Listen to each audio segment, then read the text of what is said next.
ನಮಸ್ಕಾರ. ಪಾಕಶಾಸ್ತ್ರ ಚಾನಲ್ಗೆ ಸ್ವಾಗತ. ನಾನು ಸುರೇಖಾ ತಳ್ವಾರ್. ಇವತ್ತು ನಾನು ಮಾಡಿ ತೋರಿಸುವ ರೆಸಿಪಿ ಮಾವಿನಕಾಯಿ ಉಪ್ಪಿನಕಾಯಿ.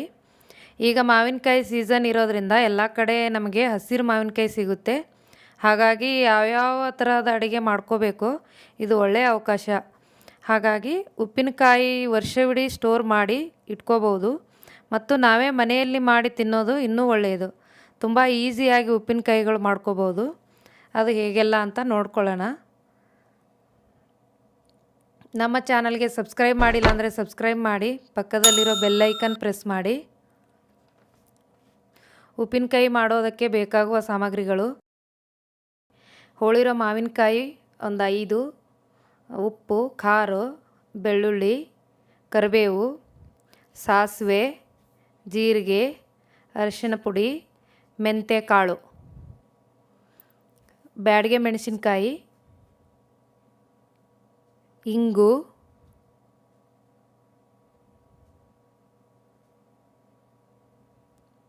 ಎಣ್ಣೆ. ಮಾಡುವ ವಿಧಾನ: ಮೊದಲಿಗೆ ಮೆಂತ್ಯದ ಕಾಳು ಸ್ವಲ್ಪ ಡ್ರೈ ರೋಸ್ಟ್ ಮಾಡ್ಕೊತಾ ಇದ್ದೀನಿ. ಇದು ಹಾಗೆ ಬೇಕಿದ್ದರೂ ಹಾಕೋಬೋದು. ಹಸಿ ವಾಸನೆ ಒಬ್ಬೊಬ್ರಿಗೆ ಇಷ್ಟ ಆಗಲ್ಲ, ಹಾಗಾಗಿ ಸ್ವಲ್ಪ ಡ್ರೈ ರೋಸ್ಟ್ ಮಾಡ್ಕೊತಾ ಇದ್ದೀನಿ.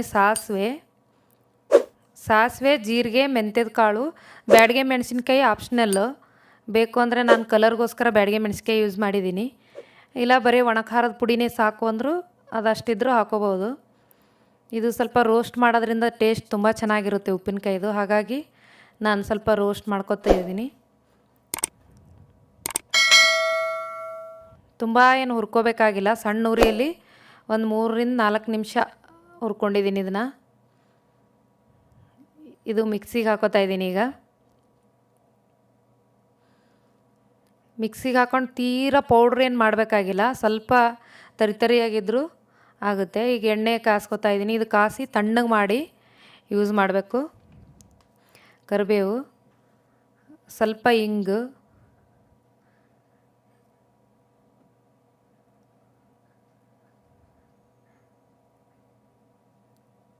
ಹಿಂಗೆ ನಿಮ್ಗೆ ಎಷ್ಟು ಬೇಕೋ ಅಷ್ಟು ಹಾಕೋಬೋದು. ಬೆಳ್ಳುಳ್ಳಿನ ಸಿಪ್ಪೆ ತೆಗಿದೆ ಸುಮ್ಮನೆ ಜಜ್ಕೊಂಡಿದ್ದೀನಿ. ಆ ಥರ ಮಾಡಿ ಹಾಕಬೇಕು. ಸಿಪ್ಪೆ ತೆಗಿಯೋದಕ್ಕಿಂತಲೂ ಇದು ಹೀಗೆ ಟೇಸ್ಟಿ ಚೆನ್ನಾಗಿರುತ್ತೆ.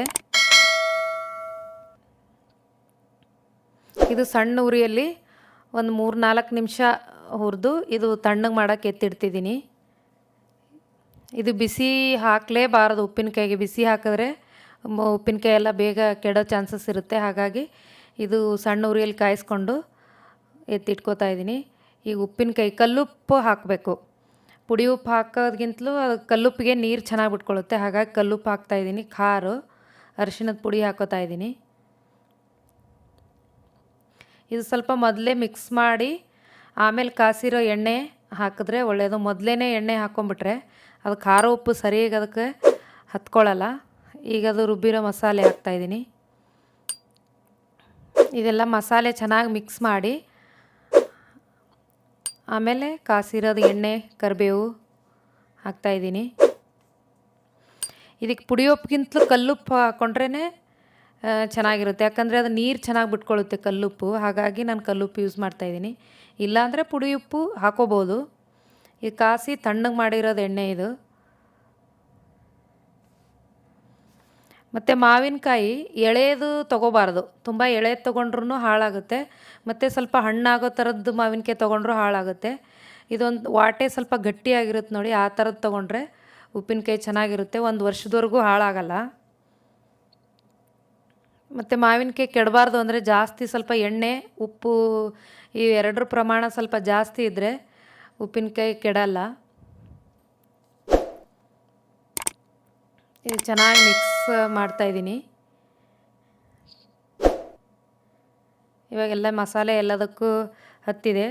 ಈ ಡಬ್ಬಿನ ತೊಳೆದು ನೀರಿನಂಶ ಸ್ವಲ್ಪ ಇರಬಾರ್ದು, ಮತ್ತು ಗಾಳಿನೂ ಇದಕ್ಕೆ ಒಳಗಡೆ ಹೋಗಬಾರ್ದು. ಹಾಗೆ ಟೈಟಾಗಿ ಮುಚ್ಚಳ ಇರೋ ಡಬ್ಬಿಗೆ ಹಾಕೋಬೋದು. ಭರಣಿ ಅಥವಾ ಕಾಜಿಂದು ಭರಣಿ ಬರುತ್ತಲ್ಲ, ಇಲ್ಲಾಂದರೆ ಪಿಂಗಾಣಿ, ಆ ಥರದ್ರಲ್ಲಿ ಹಾಕ್ಕೊಂಡ್ರೆ ಇನ್ನೂ ಚೆನ್ನಾಗಿರುತ್ತೆ ಉಪ್ಪಿನಕಾಯಿಗೆ. ಇವಾಗಿದು ಎತ್ತಿಡ್ತಾ ಇದ್ದೀನಿ. ರೆಡಿ ಆಗಿದೆ ಉಪ್ಪಿನಕಾಯಿ. ಇದು ಒಂದು 15 ದಿನ ನಾನು ದಿನ ಬೆಳಗ್ಗೆ ಸೌಟ ಆಡಿಸಿ ಇದು ಮಾಡಿದ್ದೀನಿ. ಈಗ ನೋಡಿ ಇದಾಗಿದೆ, 15 ದಿನ ಆಗಿದೆ ನಾನು ಉಪ್ಪಿನಕಾಯಿ ಹಾಕ್ಕೊಂಡು. ಇವಾಗ ನೋಡಿ ಸ್ವಲ್ಪ ಒಳಗೆ ಹೋಗಿದೆ, ಎಲ್ಲ ನೆಂದಿದೆ ಉಪ್ಪಿನಕಾಯಿ, ಎಣ್ಣೆ ಎಲ್ಲ ಮೇಲೆ ಬಿಟ್ಕೊಂಡಿದೆ.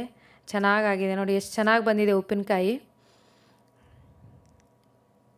ಈಗ ಬೌಲಲ್ಲಿ ಹಾಕ್ತಾಯಿದ್ದೀನಿ. ನೋಡಿ ಎಷ್ಟು ಚೆನ್ನಾಗಿ ಬಂದಿದೆ ಉಪ್ಪಿನಕಾಯಿ, ಉಪ್ಪೆಲ್ಲ ಕರಗಿದೆ.